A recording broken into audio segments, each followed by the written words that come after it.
Enough is enough, oh Almighty God. Hey, please have mercy. Ṣàánú, Ọlọ́run ìyanu ṣàánú. Àjẹ̀bí, àríbì kankan sásí, ṣùgbọ́n ẹ jọ̀ọ́, nítorí orúkọ Jésù Kristi, ẹ ṣàánú fún wa. Ẹ jẹ́ ara àánú gbà. Tèmi aláyọ̀, ẹ̀yin tèmi alálùbọ̀ríkà, ṣebẹ́ ẹ rí táìtù ẹ ní sùúrù. Ṣẹ̀dẹ̀ rí dressing code yìí, red yìí, ó mìíní pé ojú ń sìn jẹ́, nǹkan bẹ́ẹ̀. Ṣé wá rí white yìí, ó ní peace. Despite the fact pé ojú ń sìn jẹ́, a gbọ́dọ̀ wá da gbogbo ẹ̀rú. We should seek for peace. Ṣó yé yín? We should seek for peace. Nǹkan táwọn á ṣe bí báyìí nìyẹn. So eléyìí goes to gbogbo àwọn olórí ìjọ, àwọn pastor, àwọn àfáà, àwọn imam. Ẹ̀yin tẹ́ ti lórúkọ, orúkọ gíga, tẹ́ bá ti mọ̀ pé ẹ lè dá sí ọ̀rọ̀ yìí peacefully tó máa balance up. Ẹ mọ̀ tún dákún wàhálà tó wà nílẹ̀ yìí o. Ara ń ta àwọn èèyàn o.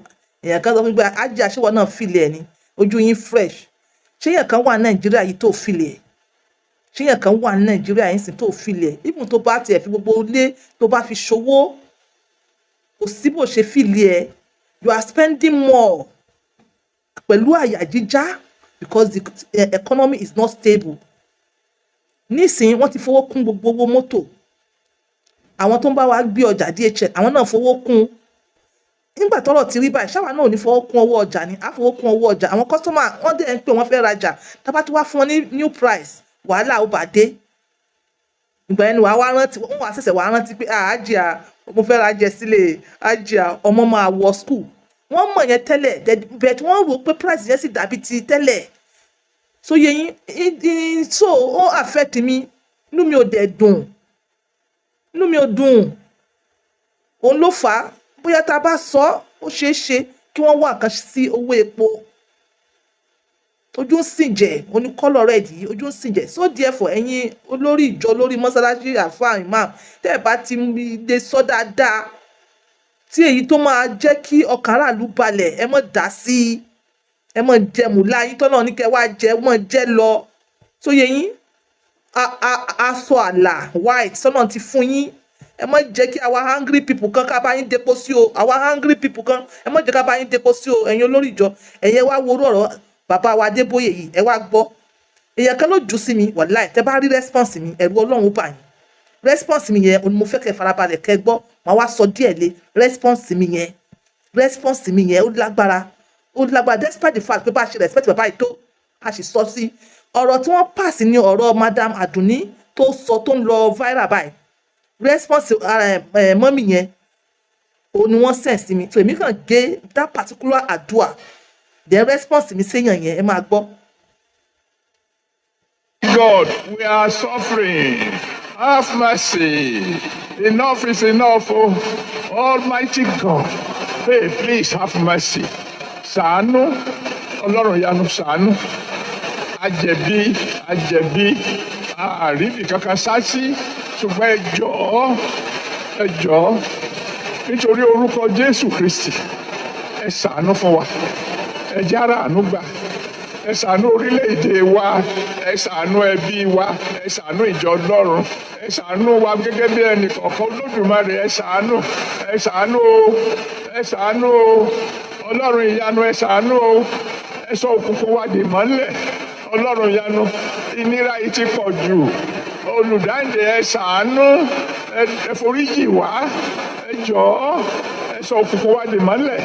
Gbogbo àwọn tó ń tẹ̀ wá mọ́lẹ̀, àwọn tó ń rẹ́ wá jẹ, ẹ ṣàánú. Ọlọ́run Olódùmarè, ẹ ṣàánú.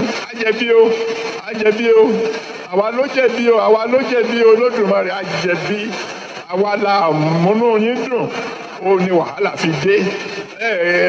Dípò ká sọ pé ẹ jọ̀ọ́, ìṣe là ń sọ pé níbo lọ́lọ́run ọ̀hún wà, níbo lójú ẹ̀ wà, kí ló dé tó ń wo gbogbo ilé. God, we are suffering. Ẹ̀yin tèmi, fún ọ̀pọ̀lọpọ̀ tó bá ní common sense, okay, ẹ ní sùúrù. So ìgbà tí èèyàn yẹn send message sí mi, ẹ wá wo response tí mo sọ. Response. Thank you so much, ma appreciate. I appreciate your sharing this video. I appreciate. She actually said the fact. But the truth of the matter is, bàbá yẹn àdúrà tó ń ṣe kò ṣe fún Nàìjíríà náà. Bàbá yẹn ń ṣe àdúrà tiẹ̀ ni. They are only deceiving us. Bàbá yẹn wà lára àwọn tó ń deceive wa. Bàbá yẹn ó wà lára àwọn tó ń deceive wa. Dá a ti jẹ̀bi ṣàánú àjẹ̀bi with his voice shaking. The man is only asking forgiveness fún ara rẹ̀ ní sà.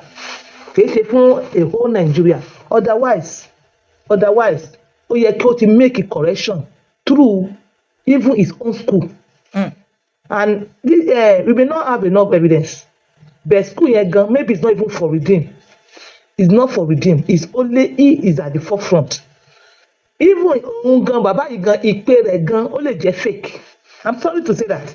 I'm not even sorry. Ó lè jẹ́ fake. Ó lè jẹ́ pé wọ́n gbé dìde láti ìlú òyìnbó bí wọ́n ṣe máa ń support àwọn president. Ṣé àwọn president gan lẹ́nu ni? They are being controlled, but they don't want to say it. Bí àwọn president tí wọ́n ṣe ń control àwọn president yìí bẹ́ẹ̀ náà ni wọ́n ṣe control ọkùnrin yìí wá láti wá control masses. That is my own belief o. That is my belief. Bí tọ́lá bá dẹ̀ tó ń ṣe tẹ́mi náà bá gbé jáde bá lọ social media wọ́n gbọ́. Ayé ti síjú ojú ti là. It's not about. Ṣé ẹ gbọ́? It's true. That prayer àjẹ̀bí ṣàánú o ṣàánú o kí wọ́n tó bí mi ní Nàìjíríà ti ń gbàdúrà tá a sì wà lórí pa àjẹ̀bí àwa ò jẹ̀bi àjẹ̀bí pẹ̀lú àlàyé àdúrà tiwọn làwọn ń gbà yẹn àwọn ń tọrọ àforíjì ẹ̀ṣẹ̀ lọ́wọ́ Ọlọ́run ní tiwọn otherwise ẹni Ọlọ́run ló pè yín owó school yín sì wọ́n bẹ̀ yẹn tán bá kó gbogbo àwọn èèyàn jọ gbogbo àwọn church members jọ tí àwọn church members yẹn pé 100 for example èèyàn méjì ò ní lè afford school wọn ẹ̀yin náà fọpọlọ rò ó ló jẹ́ kémi wá sọ wípé school yẹn gan bóyá kò ṣe ti church tó bá jẹ́ pé ti church ni kò ní wọ́n tó bẹ̀ yẹn maybe àwọn kan wà ní forefront ni tó yẹ yín àwọn olùdarí ẹ̀ àwọn wà ní Europe àwọn aláwọ̀ funfun ni wọ́n yes nítorí pé kí ni bí wọ́n ṣe ń control àwọn presidency bẹ́ẹ̀ náà ni wọ́n máa control irú àwọn pastor báyìí láti ṣe kí ni láti mú orí àwọn tó ń wá church láti mú mọ́lẹ̀ kí wọ́n mọ̀ ní common sense láti sọ wípé we need to work hard we need to invest we need to be able to do something with our hands.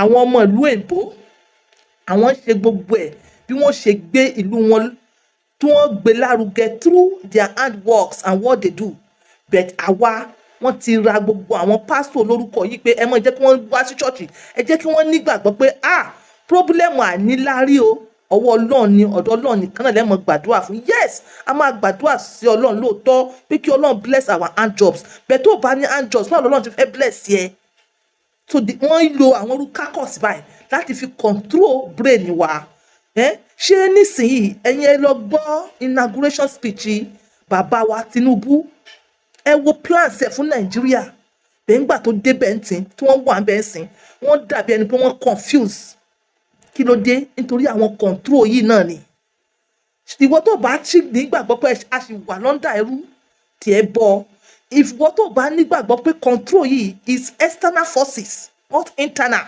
tiẹ̀ bọ́ àwọn external forces yẹn perhaps your prayer are wrong ẹ máa gbàdúrà against àwọn external forces kí wọ́n fi wá lọ́rùn lẹ̀ kí wọ́n jẹ́ ká lè gbélé ayé fún ara wa we are still àdàbí ẹrú ni ẹ lọ wo irú ọ̀rọ̀ tí bàbá yìí sọ nínú one of the speech òun náà ni president wa sọ I need everything then where is this problem coming from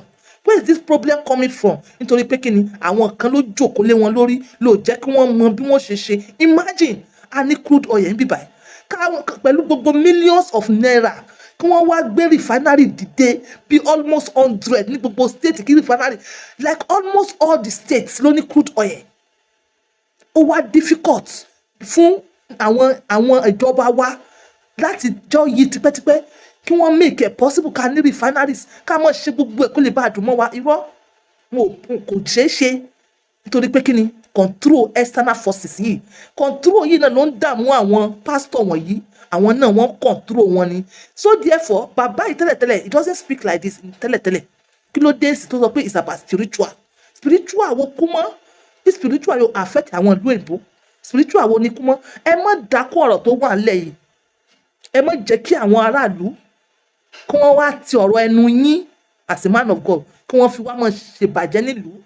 Ẹ má jẹ́ kí ọ̀rọ̀ ẹnu yín kó máa dùnyàn. Ẹ imagine ìdílé agboolé tó ti fi gbogbo ọjọ́ rẹ̀ gbàwẹ̀ kírun ṣàdúrà lọ chọ́ọ̀chì lọ gbogbo ẹ̀ kẹ́tí wọ́n máa sọ pé up till today wọ́n sì wà lórí spiritual problem. Ẹ yé deceive àwọn èèyàn mọ́. Ẹ dákẹ́ tẹ́ ẹ bá fẹ́ sòótọ́ bàbá. Ẹ dákẹ́ mẹ́sàn-án tẹ́ ẹ bá fẹ́ sòótọ́. Ọmọ ti sọ síwájú aṣọ àlàlẹ́ wọ̀, aṣọ àlàlẹ́ wọ̀. Ẹ má jẹ́ kí wọ́n bá yín depo sí i. Tẹ́ ẹ bá lè tán ọ̀rọ̀ tó wà lẹ́yìn ẹ dákẹ́, ẹ dákẹ́, ẹ dákẹ́. After all ẹ̀yin náà wà lára one of our problems. School yín why tó fi wà expensive because it's being controlled. Kò ṣẹ̀yìn lẹ́ ń control ẹ̀, external forces ló ń control ẹ̀. Ẹ dákẹ́, ẹ dákẹ́ sà, ẹ dákẹ́ sà, ẹ dákẹ́, ẹ dákẹ́, ẹ má fi kún, ẹ dákẹ́. Tẹ́ bá ti mọ̀ pé bẹ́ẹ̀ ṣe ní gbogbo bẹ́ẹ̀ ṣe ní opportunities. Tẹ́ ẹ bá fi tẹ́ ní opportunities lọ́dọ̀ àwọn èèyàn, tẹ́ ní opportunities látọ̀dọ̀ Ọlọ́run. Tẹ́ ẹ bá lè cross check kẹ̀kẹ́ bá wa tún ṣe, ẹ dákẹ́. Pẹ̀lú gbogbo ìhà tẹ́ kọ sọ́lọ́run, pẹ̀lú ìhà tẹ́ kọ sáwọn olórí.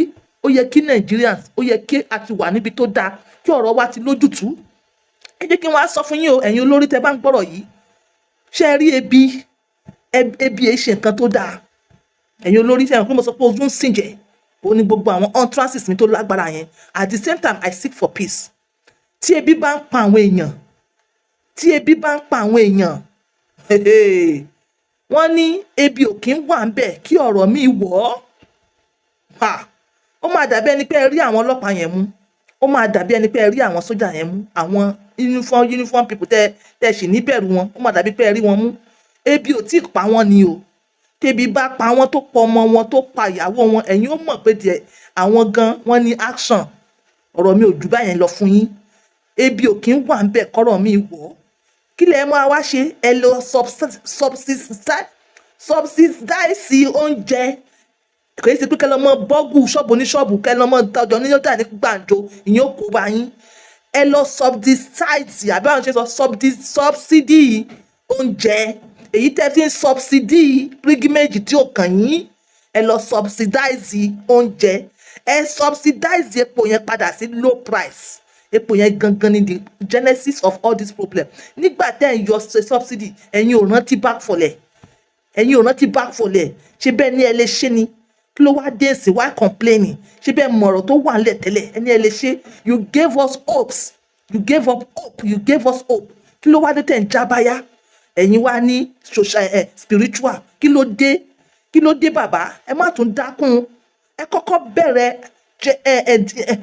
ìpè Ọlọ́run yìí látòrí school yín. Ká mọ̀ pé yes Ọlọ́run lórí lè pè yín. Ọ̀rọ̀ mi ò jù bẹ́ẹ̀ lọ o. So ẹ̀yin ìmáàmù ẹ̀yin gbogbo wọn, ẹ má sọ yàmàyàmá o. Ẹ bá sọ yàmàyàmá, àá wà fún yín yàmàyàmá. You understand?